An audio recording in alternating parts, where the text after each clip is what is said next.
오늘 우리에게 주신 하나님의 말씀은 출애굽기 4장 10절에서 18절까지의 말씀입니다. 한 절씩 교독하도록 하겠습니다. 모세가 여호와께 고하되 주여 나는 본래 말에 능치 못한 자라. 주께서 주의 종에게 명하신 후에도 그러하니 나는 입이 뻣뻣하고 혀가 둔한 자니이다. 여호와께서 그에게 이르시되 누가 사람의 입을 지었느뇨 누가 벙어리나 기머거리나 눈 밝은 자나 소경이 되게 하였느뇨 나 여호와가 아니뇨. 이제 가라. 내가 내 입과 함께 있어서 할 말을 가르치리라. 모세가 가로되 주여 보낼 만한 자를 보내소서. 여호와께서 모세를 향하여 노를 바라시고 가라사대 레위 사람 내 형 아론이 있지 아니하뇨. 그의 말 잘함을 내가 아노라. 그가 너를 만나러 나오나니 그가 너를 볼 때에 마음에 기뻐할 것이라. 너는 그에게 말하고 그 입에 말을 주라. 내가 내 입과 그의 입에 함께 있어서 너의 행할 일을 가르치리라. 그가 너를 대신하여 백성에게 말할 것이니 그는 내 입을 대신할 것이요 너는 그에게 하나님같이 되리라. 너는 이 지팡이를 손에 잡고 이것으로 이적을 행할지니라. 함께 읽겠습니다. 모세가 장인 이드로에게 돌아가서 그에게 이르되 내가 애굽에 있는 내 형제에게로 돌아가서 그들이 생존하였는지 보려 하오니 나로 가게 하소서. 이드로가 그에게 평안히 가라 하니라. 아멘. 오늘 말씀 전해주실 목사님은 락 미니스트리를 열심히 섬기시며 또 제수자들을 향한 사랑으로 복음으로 또 케어하고 계신 귀한 목사님이십니다. 한기영 목사님께서 나오셔서 대기만성이라는 제목으로 하나님 말씀 전하실 때 큰 은혜가 있기를 주님의 이름으로 축복합니다. 다 함께 할렐루야 하며 맞이하도록 하겠습니다.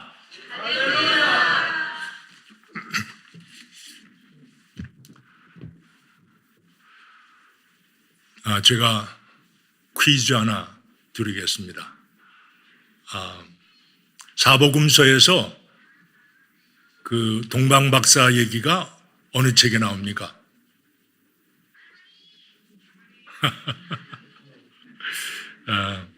마태복음이 정답인데 제가 저희 교회를 시작하고 제가 교회 개척을 52살 됐을 때 교회를 개척했습니다. 교회를 개척하고 17년간 그 교회를 섬기는 동안에 매년 한 일이 뭐냐 하면은 우리 교인들을 다 모시고 수양회를 가는 거예요. 그 수양회 가서 2박 3일 정도 좋은 시간 보내고 오는데 그때마다 게임을 인도하는 여자 집사님이 계셨어요. 아주 원래 대학에서 체육과를 다녔는데 무척이나 게임을 잘 인도를 해요. 그래서 게임을 인도하면서 이런 퀴즈를 내는데 여러분들 마태복음 안에 동방박사의 얘기가 있다고 생각하시는 분은 왼쪽에 쓰시고 아니라고 생각하시는 분은 오른쪽에 쓰십시오. 이렇게 얘기하는 거예요. 그날따라 제가 혹시 누가복음 아닌가? 이런 생각이 들어가지고 저는 오른쪽으로 갔습니다. 그래 가봤더니 왼쪽에는 사람들이 좀 많은 편인데 오른쪽에는 얼마 안 되더라고요. 저는 목사 쫓아올 줄 알았는데 사실 나중에 생각해 보니까 제가 긴가민가 했어요. 목사가 되는데도 불구하고 제 성경 지식이 그 정도였다는 겁니다. 얼마나 안타까운지 모르겠어요. 그렇게 해서 제가 목회를 시작했고 목회를 잘 마치게 되었지만은 생각해 보면은 저는 무척이나 늦게 모든 것을 해나가는 사람이에요. 오늘 설교 제목을 대기만성이라고 그랬습니다. 큰 그릇은 오랜 시간을 거쳐야지만 이루어진다. 굉장히 좋은 말이죠. 모세는 특별히 그렇게 대기만성의 인물입니다. 80이 돼서야 하나님의 부름을 받으시고 40년 동안 사역을 감당했던 거죠. 제 삶을 보면서 저도 혹시 대기만성이 아닌가 그런 생각을 했는데 대기만성은 아닌 것 같아요. 대기는 빼야 되고 만도 좀 빼는 게 좋을 것 같습니다. 성을 빼는 게 좋을 것 같아요. 만이야 만. 그냥 오래 걸리는 겁니다. 그래서 설교 제목을 준비하면서 제 마음속에 철이 나자 망령 들더라. 뭐 그 얘기가 생각이 나더라고요. 제 삶이 혹시 그런 거 아닌가? 저는 원래 모태 신앙으로 태어났지만은 이 신앙 생활이 신통치가 않았습니다. 중학교까지는 교회 생활 잘하다가 고등학교 때부터 빠져나갔어요. 그렇지만 그래도 맨날 교회 다니면서 배운 것이 있었을 텐데 어떻게 성경을 그렇게 모를까? 제가 미국 와서 어쩔 수 없이 교회를 다시 나가기 시작한 거예요. 더구나 애를 낳으니까 자식들은 그래도 좀 제대로 교회를 보내야겠다 해서 교회를 어쩔 수 없이 나간 것 같습니다. 그런데도 성경 지식이 너무 없었던 거예요. 거의 나이 40이 돼가지고 저는 디트로이트에 살면서 한국에서 원래 감리교회를 다녔었기 때문에 감리교회를 다니다가 그 광고에 보니까 손인식 목사님 교회에서 하는 부흥회가 있는데 아주 좋다고 그래서 저도 거기를 한번 참석을 했었어요. 얼마 전에 돌아가신 손인식 목사님이 사실은 디트로이트에서 3년 동안 사역을 했었습니다. 거기 침례교회. 그래서 제가 거기 교회를 갔는데 그날 그 목사님이 어떤 분을 침례를 주는데 이분이 노래를 잘하잖아요. 노래를 부르면서 침례를 주는데 제가 너무 감동을 받았어요. 야, 침례가 이런 거구나. 그래서 이 교회에 내가 나와야겠다. 그렇게 작정하고 그 다음 주부터 그 교회에 등록을 했습니다. 그랬더니 손인식 목사님 뭐라 그러냐면 저는 이 교회를 떠나기로 했습니다. 저는 거기까지 갔는데 그래서 결국은 손인식 목사님 떠났고 저는 그냥 그 교회에 붙어 있게 됐던 것입니다. 그런데 그 교회에 가서 그 교회는 예배가 있고 그 전에 성경 공부를 꼭 하는데 1시간 정도에 모이죠. 1시간 전에. 근데 저는 거기 전혀 참석하지 않았어요. 그러다가 어느 날 실수로 일찍 간 거라. 그래서 들어가서 말씀을 듣는데 어느 장로님이 가르치시는데 너무나 좋은 거예요, 내용이. 근데 무슨 얘기냐면 룻기 4장을 자세히 설명해 주는데 제가 너무 감동을 받았어요. 근데 그때 제가 처음으로 성경에 룻이라는 사람이 있구나. 그걸 제가 발견했습니다. 그때가 거의 40이 다 됐을 때예요. 그러니까 제가 얼마나 늦게 시작한 사람인가 발견할 수가 있죠. 저는 태어나기를 7남매의 막내로 태어났어요. 그러니까 항상 늦둥이죠. 고등학교 졸업하고 대학 가면서 실패해가지고 1년을 재수했어요. 그 대학에 들어가니까 1년 후배하고 공부하게 되더라고요. 그리고 군대를 갔습니다. 1학년 마치고 군대를 갔는데 군대 가가지고 원래 36개월 복무하기로 돼 있었는데 그 당시에 아시는 분은 아시겠지만 김신조가 내려와가지고 갑자기 이 복무 기간이 늘어났어요. 그래서 제가 40개월을 하고 나왔더니 3월달 등록을 못하는 거예요. 1년 또 놀았죠. 학교에 들어갔더니 5년 후배들하고 공부를 하는 거예요.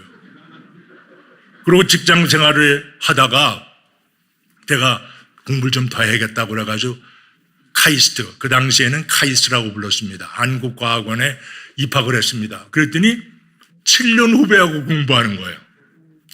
그리고 세월이 지나가지고 목회자가 되기로 목회자 결심을 한 건 아니지만 신학교에 들어갔더니 그때는 20년 후배들하고 공부를 하더라고요. 제가 얼마나 늦둥인가를 분명히 알 수가 있는 것이죠. 그런데 이 오늘 말씀에 나오는 모세는 여러분들이 잘 아시는 것처럼 정말 늦게 부르심을 받아서 하나님의 사역을 아름답게 마치지 않았습니까? 왜 하나님께서 그렇게 기다리셨을까? 그런 데는 분명히 이유가 있는 것 같아요. 첫째 이유는 제가 보기에 하나님께서는 모든 삶의 경험을 다 사용하고 싶으셨던 것 같아요. 하나님이 이왕 사용하실 때는 모든 가지고 있는 탤런트, 모든 경험들을 다 사용하십니다. 제가 요새 와가지고 철저하게 그런 것들을 체험하게 됩니다. 모세는 처음 40년 동안을 애굽의 왕자로서 살았어요. 그러면서 이제 바로가 될 수 있는 가능성을 갖고 살았기 때문에 얼마나 훌륭한 교육을 받았겠습니까? 그리고 모든 애국 관리들을 관리할 수 있는 매니지먼트한 기술들도 다 배울 수가 있던 것이죠. 나중에 그가 돌아가서 바로와 앞에 섰을 때 단단하게 담대하게 설 수 있었던 이유는 바로 40년 동안에 그가 가졌던 경험의 결과가 아닌가 그런 생각이 드는 것입니다. 사람이 직장 생활을 하다가 과장이 된 사람을 갑자기 사장으로 만들면 어떻게 되는지 아세요? 사장 노릇 못합니다. 아니면 그 회사 망하죠. 이게 다 시간이 필요하고 경험이 필요하고 무엇보다도 자신의 아이덴티티가 내가 사장이라는 걸 깨닫는 순간까지가 시간이 걸리는 거예요. 모세는 그런 훈련을 하였던 것이죠. 두 번째 40년은 광야에 살면서 목자로서 살면서 이 척박한 땅의 모든 것들을 알고 있었어요. 그렇기 때문에 물론 하나님께서 때에 따라서 바위를 쳐서 물이 나오도록 해 주셨지만 대부분의 경우에는 그 200만에 이르는 이스라엘 백성들이 마실 물을 어딘가 찾았을 거 아니에요. 그런 기술도 그 목자의 삶을 산 모세의 눈을 통해서 가능하지 않는가 우리는 알 수가 있습니다. 그 후에 사용한 오늘 말씀에 나오는 모세가 사용한 집행이도 바로 그 경험을 통해서 얻어진 산물이라는 것. 하나님께서는 모든 경험을 다 사용해 주시는 것입니다. 제가 캘리포니아에 와가지고 은퇴한 다음에 아주 편안하게 살려고 왔는데 여기 앉아 계시지만 이준교 목사님을 만나가지고 이준교 목사님은 그 당시에 로스앤젤레스 카운티 제일의 채플린으로 20년 이상 일하시는 분이었는데 우연하게 만나게 돼가지고 그분의 늘 오렌지 카운티 제일의 주말에 들어가신다는 얘기를 듣고 이거 뭐 아무 일도 안 하고 있는데 가서 한번 참석해보자 해가지고 들어갔습니다. 그래 거기 들어갔다가 코가 깨인 거죠. 그러고 우리가 프리즌 사역을 시작하게 되는데 하나님께서 처음 만난 한국인 2세 청년은 19살짜리였어요. 그런데 그 청년을 통해서 제가 이민 2세들의 아픔을 철저하게 느낄 수가 있었어요. 그리고 나서 두 번째 만난 사람이 어떤 사람이냐면 살인범이었어요. 저는 처음으로 살인범을 얼굴을 맞대고 만났는데 그 사람이 더구나 한국 사람이었어요. 근데 그 많은 목사님들이 뭐라 하면 그 사람은 꼴통이라고 그래요. 왜 꼴통이냐면 목사님들이 방문을 해도 제대로 대답도 안 해. 얼마나 교만하고 고약한지. 그 사람은 대학 공부도 다 한 사람입니다. 그리고 감옥에 있으면서 뭐를 먹냐면 코셔를 먹어요. 코셔가 뭔지 아세요? 유태인들만 먹는 식단이 있어요. 감옥 안에서도 여러분들 비행기 타고 그런 거 발견하죠. 비행기 타면은 그 특별 식단이 있어가지고 코셔를 원하면 코셔를 먹을 수가 있죠. 유태인들은 그렇게 해달라고 그러니까 감옥에서 특별하게 식사를 마련해 줘야 돼요. 그게 법으로 되어 있습니다. 그런데 많은 유태인들이 감옥에도 돈을 집어넣어 가지고 코셔 식품은 아주 좋은 거예요. 이 친구가 그런 걸 아는 거라. 그래서 자기는 유태인으로 개종도 안 했는데 코셔를 달라고 그래가지고 코셔를 먹고 있는 사람이라.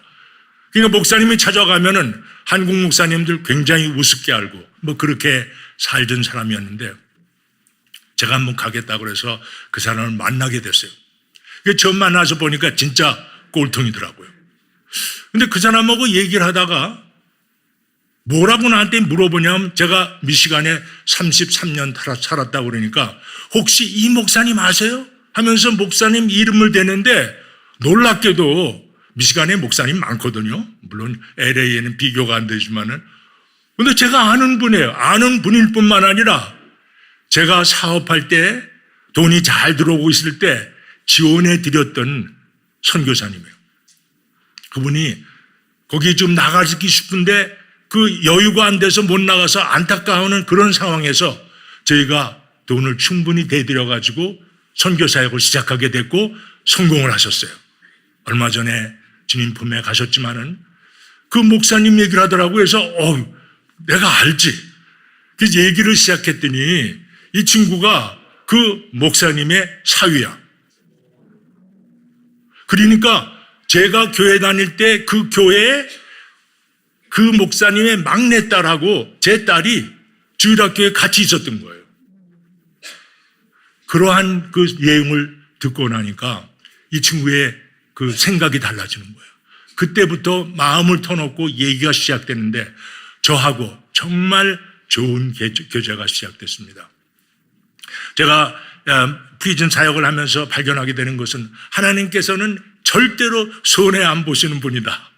제가 갖고 있던 모든 탤런트와 그리고 모든 경험들을 하나하나 다 사용하셔서 사역에 쓰시는구나. 이거를 철저하게 체험하게 되는 것입니다. 제가 30이 거의 다 해서 30이 거의 다가 아니라 30에 미국을 왔습니다. 그러니까 30이 돼서 외국어를 배운다는 게 참 힘들어요. 불가능한 겁니다. 그래서 공부를 마치고 직장을 들어갔는데 얼마나 힘든, 영어 때문에 힘든 시간을 보내는지 몰라요. 제가 제일 힘들었던 게 뭐냐 하면은 그 방에 들어가면 4명이 같이 근무하는 방이었는데 뭐 평소에는 아무 문제가 없습니다. 근데 3명이 떠나고 나서 나만 남으면 이게 심각한 거라. 전화벨이 울리면 이걸 받아야 되느냐, 안 받아야 되느냐. 전화 받는 게 얼마나 힘든지 모르겠더라고요. 그렇게 어려운 과정을 거쳐가지 않았습니까? 여러분들도 마찬가지로 그걸 지나갔을 거예요. 근데 제 보스가 흑인이었어요. 물론 공부 다 대학원도 마치고 그런 사람이었지만 그 사람에게 특이한 액센트가 있어요. 그래서 그 사람 말을 이해하려면 참 힘들어요. 그러니까 맨날 하는 게 한 가지, pardon me? 무슨 다시 한번 얘기해 주세요. 뭐 이렇게 얘기하는데 그것도 한두 번이지. 그러니까 이제 나중에는 그 사람이 A라는 걸 하라고 그러면 저는 A도 준비하고 B도 준비했지. just in case. 혹시 이게 아니지 않을까. 이런 식으로 남들보다 더 일을 많이 하는 그런 상태가 됐던 거죠. 그렇게 살다가 제가 관리하는 컴퓨터 시스템이 이제 잘 돌아가게 되니까 보스가 뭐라고 그러냐면 우리 디파트먼트에 있는 모든 사람들에게 프레젠테이션을 한번 해달라고 그래요. 한 40명한테 프레젠테이션 하라고 그러는데 와, 이건 1대1 대화도 힘든데 프레젠테이션을 하라고 하니 그것 때문에 얼마나 많이 준비했을까요? 제 아내는 제가 하는 프레젠테이션 매일 아침 듣느라고 고생 많이 했죠. 그렇게 해서 프레젠테이션을 하면서 조금씩 배워간 것이죠. 제가 그 회사에서 한 일은 가장 많은 일들이 여러 가지 프로젝트를 했었는데 프로젝트라는 게 뭐냐면 맨날 프로포절 쓰는 거예요. 프로포절 쓰고 그다음에 그 문장 고치고 편지 쓰고 이런 것들이 전부였는데 지금 제가 뭐 하는지 아세요? 프리즈너들하고 계속 편지 주고받는 겁니다. 지금 보내는 편지는 사랑의 편지예요. 우리 프리즈너들한테 하나님의 사랑을 전하는 편지를 통해서 하나님 말씀을 통해서 변해가는 것을 우리가 눈으로 확인하고 있는 것입니다. 그래서 하나님께서는 우리들을 사용하실 때 그 속속들이 모든 탤런트와 모든 경험을 다 사용하시려고 늦게까지 기다리시고 계시는 것입니다. 두 번째, 하나님께서 사람 관계를 사용하십니다. 하나님께서는 우리의 모든 경험을 사용하실 뿐만 아니라 우리의 사람 관계. 제가 얼마 전에 이 교회에서 하나님의 프로젝트라는 제목으로 설교를 한 적이 있어요. 제가 하고 있는 이 프로젝트 뿐만 아니라 이 교회는 하나님의 프로젝트입니다. 왜냐하면 하나님께서 계획을 주시고 하나님께서 사람을 주시고 하나님께서 재정을 맡겨주세요. 그래서 이것을 하나님의 프로젝트라고 하는데 하나님께서 특별히 중요시하는 것이 사람이에요. 사람을 통해서 재정도 다 준비됩니다. 보니까 지금까지 제가 사역하면서 여기서 발견하는 것은 하나님께서는 사람을 사용하신다는 것을 알 수가 있어요. 오늘 말씀에서 혀가 뻣뻣하다고 하자 형 아론을 연결시켜 주시지 않습니까? 사실 이 미디안 광야에 와서 40년을 지난 다음에 형하고 무슨 연결이 됐었겠어요? 그 당시에 전화가 있었습니까? 인터넷이 있었습니까? 전혀 만나지 못하다가 하나님께서 연결을 시켜주셔서 그 아론을 통하여 사역할 수 있도록 만들지 않았습니까? 그것이 하나님께서 준비하신 사람들이었어요.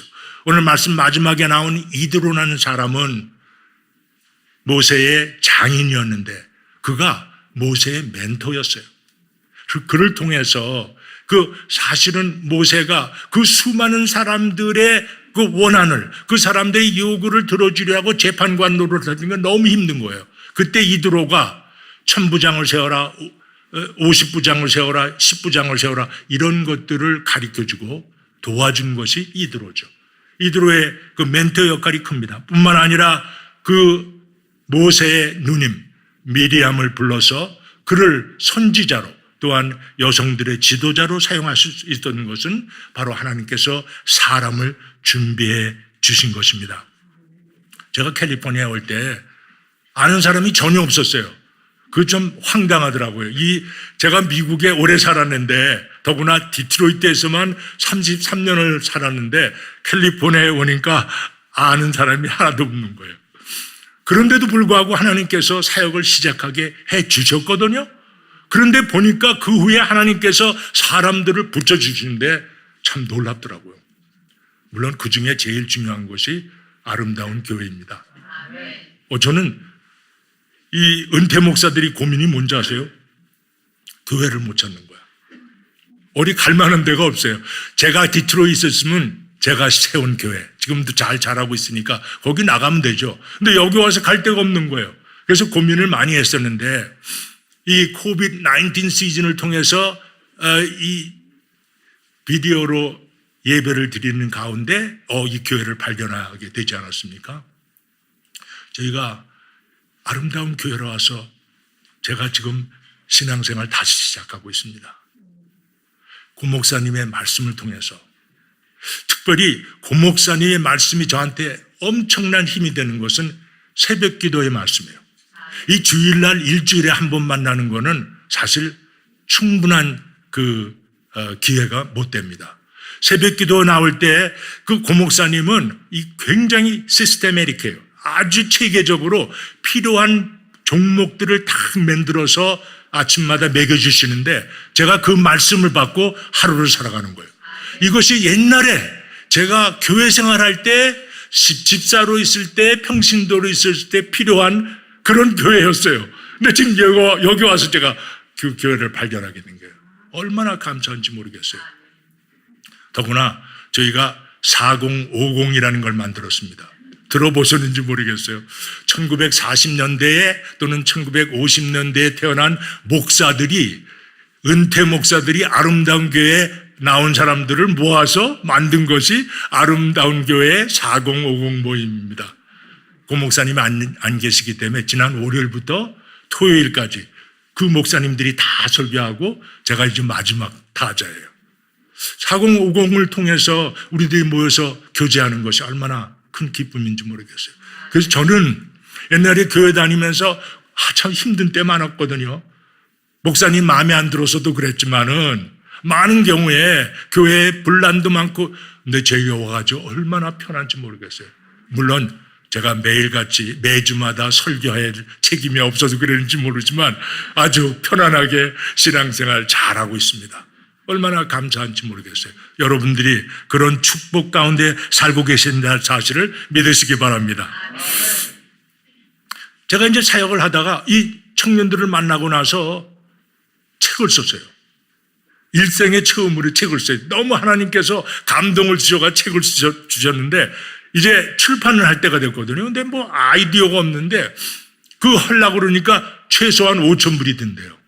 그래서 이제 돈 문제는 또 어떻게 하지 뭐 그런 생각을 하고 있는데 제가 전에 교회를 끌고 나갈 때 첫 번 유스 디렉터를 맡았던 사람이 있었는데 그 사람이 휴 청이라고 그러는데 유니버시티 미시간에 제 아들이 다닐 때 그 크리스천 아카펠라에 같이 있었던 청년이에요. 그 사람이 대학원을 다니고 있었는데 제가 만나게 돼서 제가 불렀어요. 마침 대학원을 다니고 있었기 때문에 우리 교회에 와서 유스 디렉터를 해달라고. 그 사람이 있는 동안에 우리 교회 청년들이 유스가 부흥을 했습니다. 그런데 그 사람이 캘리포니아에 온 거예요. 그 사람이 의과대학을 가가지고 외과 의사가 됐어요. 그래가지고 돈 잘 벌지 않습니까? 여기 와서 만났는데 내가 설명을 했더니 목사님 그 돈 제가 되겠어요. 그래가지고 책 출판이 바로 됐습니다. 그 후에 이상하게 저희 교회에 청소년들이 자라가지고 그때 제가 설교하고 제가 기른 그런 청년들이 다 자랐는데 다 어디 있는지 아세요?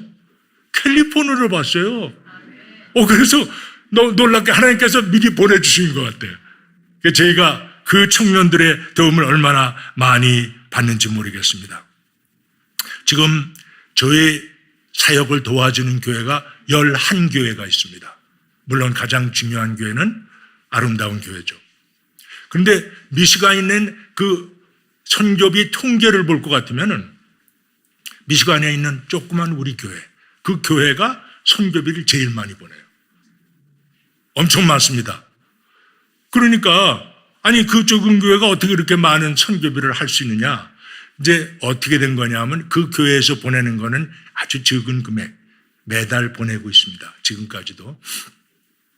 그렇지만 그 교회의 한 분 장로님이 그 중요한 것을 맡는 거예요. 근데 이제 그분이 어떤 분이냐면 뉴욕에 살다가 디트로이트로 오셨는데 뷰티 서플라이, 이 흑인들 대상으로 하는 가게에 가서 일을 하다가 언제 기회가 있으면 나도 그런 사업을 했으면 좋겠다 이런 마음으로 뉴욕에서 온 거예요. 그래서 한 2년을 갖다 우리 교회를 나오면서 했는데 참 신앙이 좋아요. 우리 적은 교회에서 그분의 충성함이 얼마나 도움이 되는지 몰랐는데 그 가게의 주인하고 무슨 문제가 생겼는데 두 분이 다 떠나게 됐어요. 그래가지고 더 이상 여기서 살 수가 없으니까 뉴욕으로 가겠다고 이렇게 얘기를 하더라고요. 그래서 제가 우리 장로님들, 권사님들 다 모여가지고 부탁을 했는데 어떻게 하면 좋을까? 우리 적은 교회에서 한 사람 떠나는 게 얼마나 큰일입니까? 그래서 얘기를 했더니 거기 권사님 한 분이 자기가 하는 가게 하나를 이제 2개를 하고 계신데 하나를 넘겨주겠다. 뿐만 아니라 그분들이 돈이 없을 테니까 20년인가 15년인가 이렇게 장기로 갚아주는 걸로 하고 넘겨주겠다는 거예요. 그래서 넘겨줬어요. 근데 그 가게가 너무 잘 되는 거라. 그래서 그 사람도 가게가 2개가 됐을 뿐만 아니라 너무나 감사한 게 그분이 약속한 것이 내가 사업을 시작하면은 주일날은 꼭 주일 섬기기 위해서 나뿐만 아니라 내 직원들도 교회 가도록 주일날 쉬겠습니다. 그런 직업을 하면서 가게를 하면서 주일날 쉬는 건 어렵습니다. 그렇게 작정을 했어요. 근데 하나님께서 그분을 축복해가지고 가게가 부흥을 하고 너무 잘 되는 거예요. 그러니까 이분들이 뭐라는 우리 한 목사님을 기억하면서 그분이 지금 하시는 그 사역을 위해서 헌금을 하자. 매주 금요일이 되면은 500불을 빼가지고 놔두는 거예요. 그렇게 해가지고 3개월 만에 돈을 보내주는데 그것을 통해서 우리 사역에 큰 힘이 되는 거죠. 전에는 전혀 상관도 없고 그것이 무슨 의미가 있었을까 했던 것들이 하나님께서 사용해 주셔서 우리에게 큰 힘을 주시는 것을 발견하게 되는 것입니다. 작년에 이런 일이 있었어요. 어떤 여자 집사님이 전화를 했는데 목사님 저 아세요? 옛날에 저희 교회에 잠깐 나오셨던 분들이에요. 이 미국 교회, 특별히 LA도 그런지 모르지만은 디트로이트 같은 데서 한국에서 오는 분들이 교회, 조그만 교회 목사들은 공항까지 가가지고 모셔오는 경우가 참 많습니다. 근데 이분은 자발적으로 저한테 연락을 했어요. 내가 어느 날 도착을 할 텐데 애 셋을 데리고 가니까 큰 차를 준비해서 와주십시오. 뭐 이렇게 나오는 거라. 거기서 나갔더니 워낙 짐이 많을 것 같다 그래서 제가 장로님 차 뚝 끌고 와서 2대로 가가지고 그분을 봤는데 어머니하고 애 셋이 오는 거예요. 아무것도 준비하지 않고 그래서 그분 셀폰 오픈하는 거, 아파트 시작하는 거, 학교 들어가는 거, 모든 거 저희들이 도와드렸죠. 그렇게 해서 참 그 사람들이 정착한다는 것이 저희들에게 큰 기쁨이었는데 그런 사람들이 무슨 일을 하냐면 한 1년쯤 후에 떠납니다. 큰 교회로 애들의 교육을 위해서 큰 교회 가겠다. 그분들은 그런 건 아니었어요. 근데 남편이 한국에 있는 어느 대학 교수였는데 그분이 여름에만 옵니다. 그래서 그 뭐라 그래요? 기러기 아빠라 그러나 와가지고 가족들하고 있다가 가고 그러는데 그분이 별로 우리 교회를 안 좋아했어요. 그래가지고 큰 교회로 가라고 아마 권한 것 같아요. 그래서 어쩔 수 없이 그 집사님이 애들을 데리고 큰 교회, 디트로이트 제일 큰 장로교회로 옮겨갔습니다. 그러고 나서는 전 연락이 끊겼었죠. 한참에 지금 십몇 년이 지난 후에 그분이 전화를 하시고 목사님, 저희들은 목사님과 사모님의 은혜를 잊지 않고 있어요. 우리 사역한다는 얘기를 듣고선 그래서 우리 애들이 이번에 3명이 다 대학을 졸업하고 직장 생활을 시작했습니다. 그래서 그들의 첫 봉급을 모아가지고 보내드리고 싶은데 어떻게 할까요? 그래서 저는 한 200-300불 보내주실 줄 알았어요. 그랬더니 그 젤이라는 게 있잖아요. 젤, 요새 젤로 해가지고 엄청 보내주셨어요. 그래서 너무 감사하다고 그래서 텍스트를 보냈더니 그 다음날 아니 오늘 또 갑니다. 그 다음날 또 오고 그래서 사흘 동안 돈이 오는 거예요. 제가 너무나 감동 먹었어요. 그 옛날에 힘들다고 생각했던 한 사람을 위한 도움이 훗날에 하나님께서 지금 사용하시는 거예요. 얼마나 놀라운지 모르겠습니다.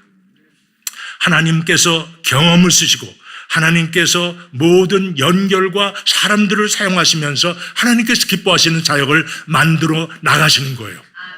그런데 제 마음속에 하나님께 진짜 기뻐하는 사역이 무엇일까? 제가 목회도 해봤고 다른 일도 해보지 않았습니까? 그런데 특별히 이 캘리포니아에 와가지고 놀랍게도 하나님께서 이룩하시는 이 프리즌 사역이 너무나 큰 축복으로 느껴지는 거예요. 그 이유가 무엇일까? 생각을 했는데 어느 날 아침에 제가 그걸 발견했습니다. 이 연초가 되면은 모든 교회 모든 목사님들이 무슨 설교를 해요? 설교를 하지 않습니까? 그 설교는 그 해의 목표를 얘기하는 거예요. 우리 아름다운 교회는 절대 긍정, 절대 감사. 그 당연히 1월 달에 그 설교가 많게 되는 것이죠. 마찬가지로 교회를 개척했을 때 첫 번 설교는 그 교회의 비전을 보여주는 거예요. 저도 그렇게 했습니다. 따라서 예수님께서 이 땅에 오셔가지고 맨 먼저 하신 설교, 그 내용을 우리가 알 필요가 있다. 그런 느낌이 들더라고요.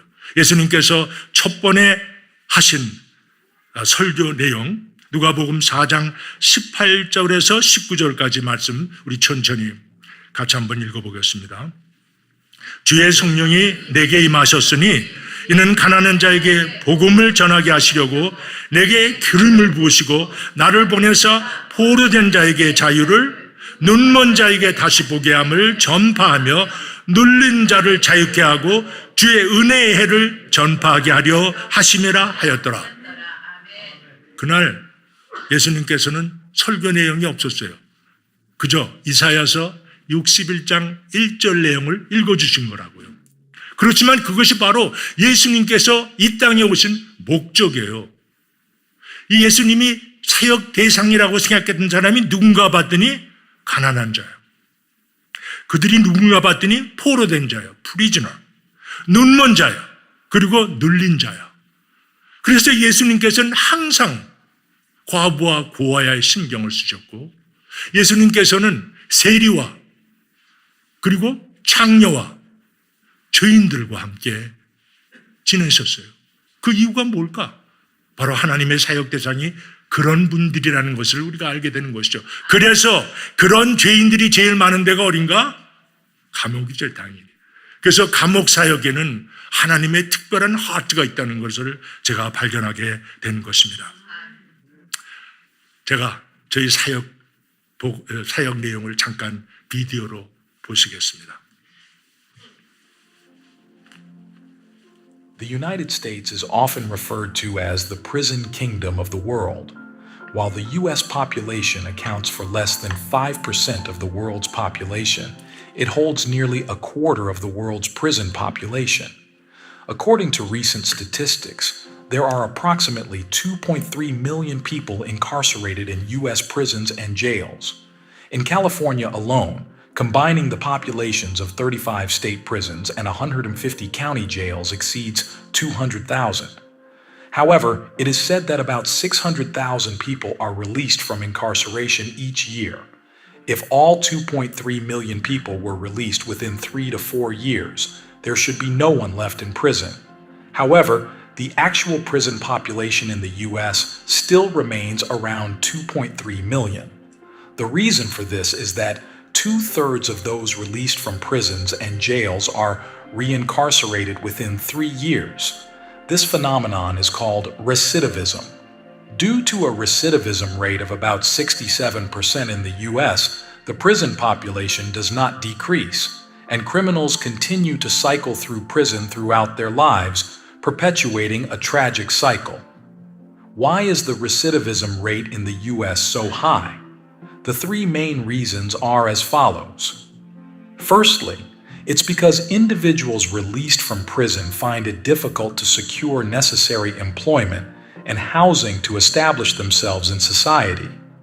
Most people in prison lack support from stable families, so they have nowhere to go after release. Moreover, finding suitable employment is challenging for ex-convicts. Not only are there many job restrictions for those with a criminal record, but they also haven't received sufficient education and training, making it difficult to find jobs necessary for rehabilitation. Additionally, in areas with high living costs like California, finding safe housing becomes an extremely challenging task for those who have spent a long time in prison. The second reason for the high recidivism rate is the lack of mentors. Most of the prison population consists of individuals who joined gangs at a very young age or come from broken families. They never had someone to take on the role of a father figure, nor did they have someone to guide them towards the right path in life as they grew up. If they had just one person to help them and show them the right direction in life, their lives might not have spiraled out of control. When people are released from prison, most of them resolve to make new decisions and start fresh. However, when they encounter the harsh realities of the world, their determination easily crumbles.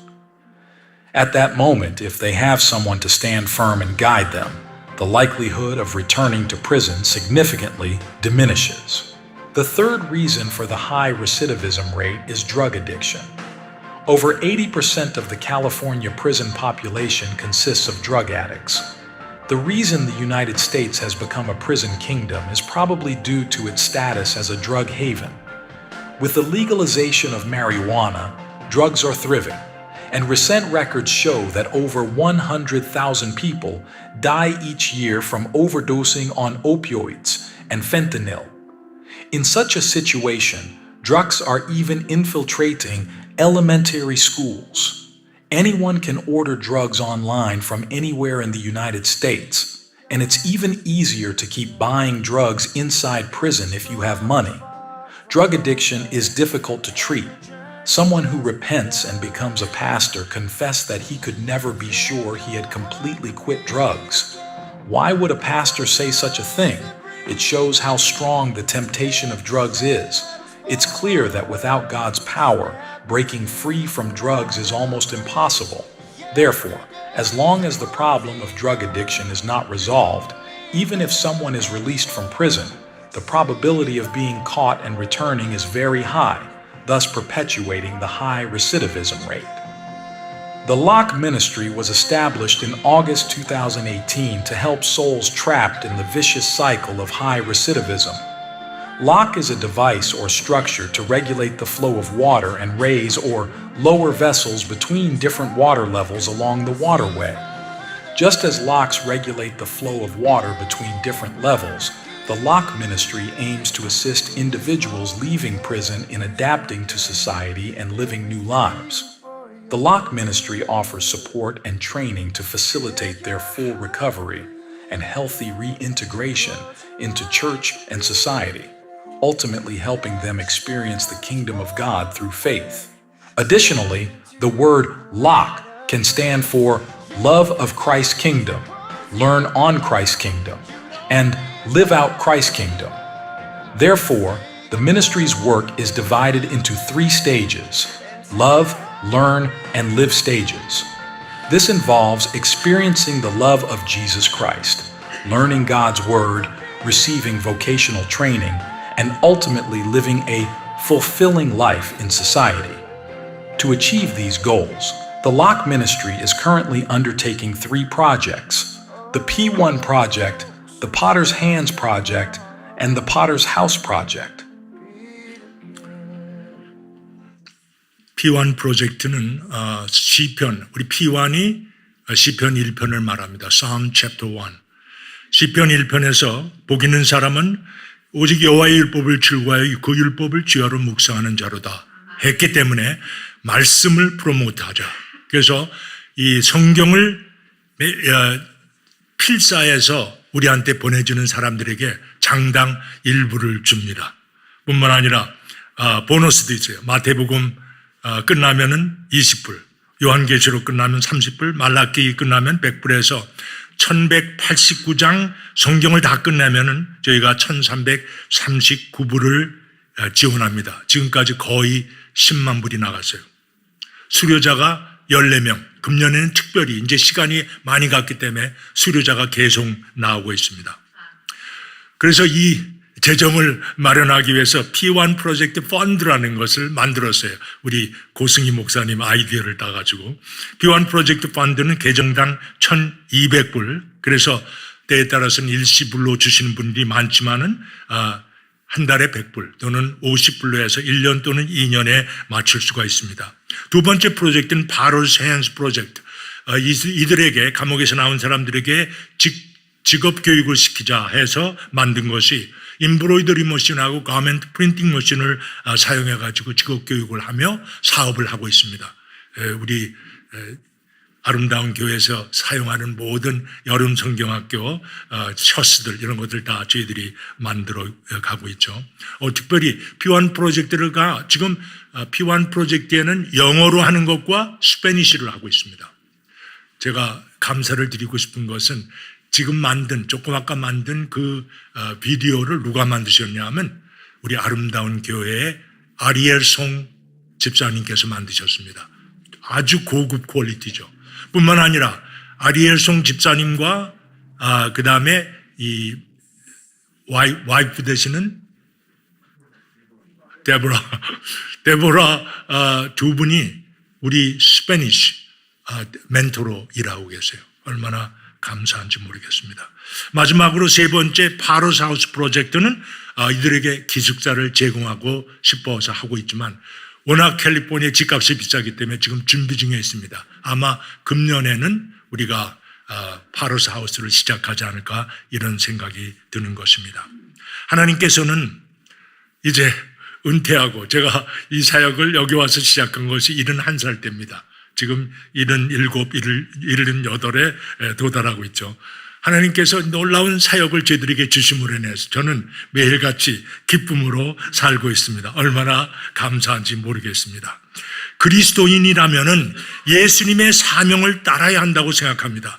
사명의 대상이 우리가 무엇인 것을 알고 그 대상에 초점을 맞출 때 하나님께서 허락하시는 놀라운 축복이 같이 있을 것을 믿어 의심치 않습니다. 하나님께서 철이 늦게 드는 사람, 저와 같은 사람들을 사용하시고 계십니다. 아주 늦게 모세처럼 사용하시기도 합니다. 따라서 오늘도 하나님께서 우리를 부르신다는 사실을 기억하시면서 하나님의 사역에 참여하시는 여러분들과 제가 되기를 주님의 이름으로 축원하는 것입니다. 기도하시죠. 아버지 하나님 감사합니다. 늦은 나이에 아무것도 할 수 없는 은퇴자라고 생각했었는데 하나님께서 불러주셔서 이 영광스러운 사역에 참여케 하시는 하나님의 놀라우신 능력과 축복에 감사를 드립니다. 우리 사랑하는 성도들, 우리 아름다운 교회가 이런 사역에 더욱더 참여하면서 살아계신 하나님을 찬양하고 그 안에 놀라운 축복을 체험하는 모든 식구들 되게 하여 주시옵소서. 감사하고 예수 그리스도를 받들어 기도하였습니다. 아멘.